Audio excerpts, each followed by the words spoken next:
वंदे पुरुषोत्तमम। हम पूरी दुनिया की यात्रा कर चुके हैं। क्या आप भी करना चाहते हैं? अगर आप भी पूरी दुनिया की यात्रा करना चाहते हैं तो आइए हमारे साथ। हम आपको बिना पैसे, बिना टिकट के मैं आपको पूरी दुनिया का भ्रमण कराता हूँ।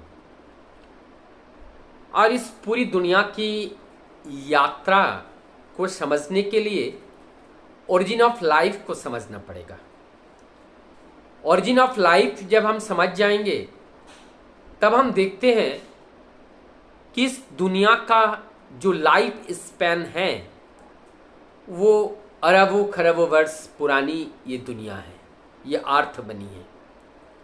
अगर अरब खरब वर्ष इस अर्थ की आयु है तो क्या आज जो दिखाई पड़ रहा है, आप और मैं कल्पना कीजिए तो क्या आज हम यहाँ उपस्थित हैं, क्या कल हम नहीं थे? कल हम नहीं थे, हम कल भी थे, हम आज भी हैं और आने वाले दिनों में भी हम और आप रहेंगे।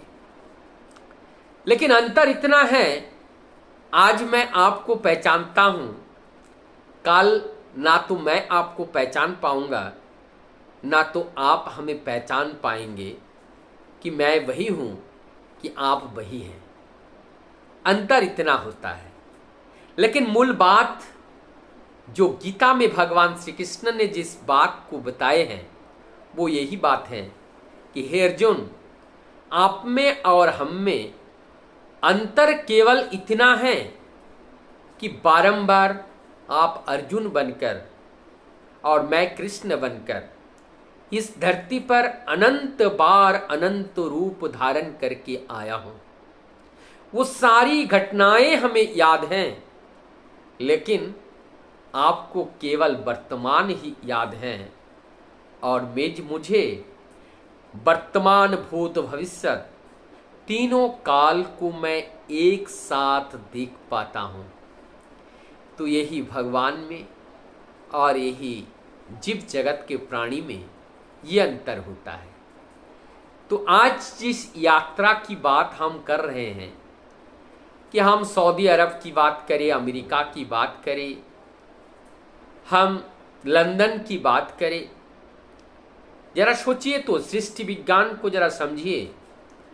और सृष्टि विज्ञान को जब हम समझते हैं, आज जिस मनुष्य देह धारण करके मेरा एक नाम है और इस नाम के आधार पर मैं जाना जा रहा हूं, लेकिन कल मेरा ये नाम नहीं रहेगा, ना तो मेरा ये देह रहेगा, ना तो मेरा ये चेहरा रहेगा। तो क्या होता है, जिसकी पुनरावृत्ति इस देह की नहीं होती है। ये देह की एक ही बार आना होता है और एक ही बार इस देह का नाश होता है। लेकिन जो भाव होते हैं वो भाव में भी बारंबार परिवर्तन होता है। अगर बारंबार भाव में परिवर्तन नहीं होता तो सत्य युग आज कलयुग में तब्दील नहीं होता। तो जब सत्य युग कलयुग में तब्दील हुआ है, इसका मतलब इसको मानना पड़ेगा कि हमारे भाव का स्तर में भी बदलाव आता है। हम जिस देह को धारण करके बैठे हैं, जो कार्य कर रहे हैं वर्तमान में, जब इस देह को छोड़ करके एक भाव कहिए, एक एनर्जी कहिए, आत्मा कहिए, जो इसमें से निर्गत होता है, उसका भी नाश नहीं होता है। वो अविनश्वर सत्य सत्ता है और वो ईथर जगत में विद्यमान रहता है। और वही भाव स्तर का गर्भ जब प्राप्त होता है, पुनः उनका आना होता है नव देह धारण करके। वो नव देह धारण करके और नव योनि में आते हैं। योनि भी बदल सकता है। अपने कर्म के आधार पर जो भाव सृजन हुआ, उस भाव के आधार पर उनका कारण सत्ता उसके अंदर निहित है और उसी से ही उनको योनि में तब्दीली आती है, परिवर्तन आता है, प्रमोशन आता है, डिमोशन आता है, ये सब निर्धारित करता है कि हमारी इस जिस देह में हम वर्तमान हैं, किस भाव से हमारी इस देह के अंदर से वो जो भाव है, किस भाव से वो निर्गत हुआ है, कौन सा भाव को लेकर के कैरी करके वो निकला है, फिर उसी भाव जगत का जो भाव है वही फिर इस जगत में आना होता है। तो जरा कल्पना करते हैं कि संपूर्ण जगत में जो सृष्टि है, क्या क्या सृष्टि है। जंगल देखते हैं, पहाड़ देखते हैं, जीव जंतु देखते हैं और पेड़ पौधे देखते हैं। अनेकों तरह के पेड़ पौधे हैं, अनेकों तरह से जीव जंतु हैं। तो क्या मैं इतने बार इस धरती पर आया हूँ? अमेरिका में भी तो मैंने जन्म लिया था, अमेरिका में भी मैं रहा हूँ, वहाँ का भी जलवायु को मैं देखा हूँ, लेकिन मैं एक जीव हूँ और इस साधारण जीव होने के नाते हमने अपने पूर्व जन्म में मैंने कहाँ बिताया था उसको मैं जान नहीं पाता हूँ, उसको मैं समझ नहीं पाता हूँ, तो मैं भूल जाता हूँ। तो अगर मैं भूल ही जाता हूँ तो इस जीवन में हम केवल घूमते रहे, यहाँ घूमे वहाँ घूमे, लेकिन हमें जिस चीज़ को लेकर के जाना है, जिस भाव को लेकर के जाना है, क्या घूमने मात्र से हमारे अंदर वो दैवीय भाव सृजन होगा? और उस दैवीय भाव को सृजन करने का मैकेनिज्म क्या यही है? यही घूमना है? पूरे दुनिया में घूमने से हमें क्या उस भाव को प्राप्त होगा? तो इसका मतलब है कि हमने अमेरिका देख चुके हैं, वहाँ जन्म ले चुके हैं, चाहे सऊदी अरब हो, जितने भी कॉन्टिनेंट्स हैं इस अर्थ पर, केवल अर्थ नहीं, ये तो कहिए कि इस ब्रह्मांड में जहाँ जहाँ पर आने का संभावनाएं हैं, हर जगह हम लोग आते हैं, विभिन्न रूप में आते हैं और आकर के उस आनंद का उपभोग करते हैं। ये परम पिता का दया है। लेकिन ये जो साधना के ऊपर निर्भर करते हैं, ये साधना की जरूरत है कि हम पिछले बार कहाँ आए थे, उससे पिछले बार कहाँ आए थे, क्या कर रहे थे, कौन मेरा माता पिता था, किस देश में मैं रहता था, ये सारे खबर लगाया जा सकता है। ये सूक्ष्म शरीर में जब हम प्रवेश करते हैं, हमारे अंदर इंद्रिय और एक अतीन्द्रिय होते हैं।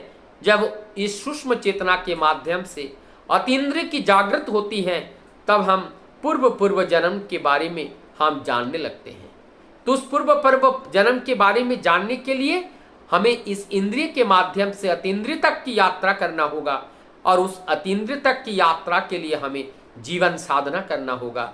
और उस जीवन साधना के लिए, साधने के लिए हमारे जीवन में एक आदर्श की जरूरत होगी और वही आदर्श सदगुरु के रूप में जब हमारे जीवन में आता है, और सद का ही अर्थ होता है विद्यमानता, सद का ही अर्थ होता है बचना और बढ़ना।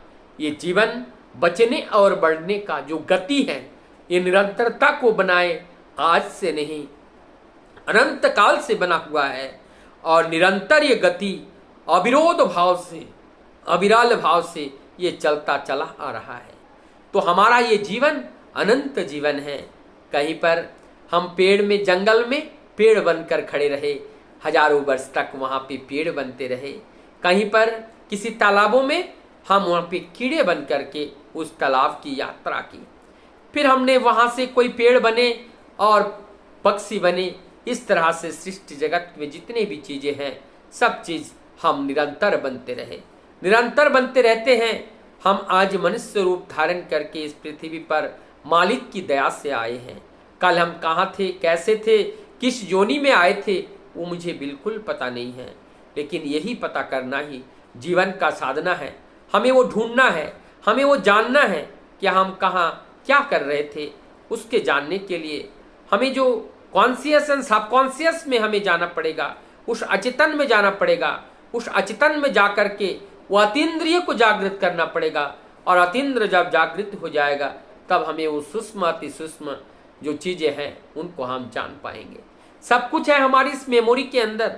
जिस तरह से हम लैपटॉप या कंप्यूटर में देखते हैं, उनका मेमोरी है और उस मेमोरी के अंदर उनकी बहुत कैपेसिटी है और उस मेमोरी के अंदर बहुत कुछ चीज़ें भरी हुई हैं।